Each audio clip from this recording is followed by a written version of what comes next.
How to forward AT&T calls and text to another phone. In this video, I will show you how can you easily transfer AT&T call messages to another phone. So without any delay, let's get into it. For that, firstly you need to open the phone application and click on the three dots at the top right corner. And then from the menu, choose the option of settings. After that, in the settings, you will see the option of calls.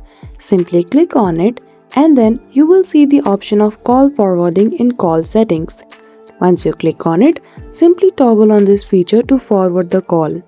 Then once you toggle on this feature, you need to provide the phone number where the call should be forwarded.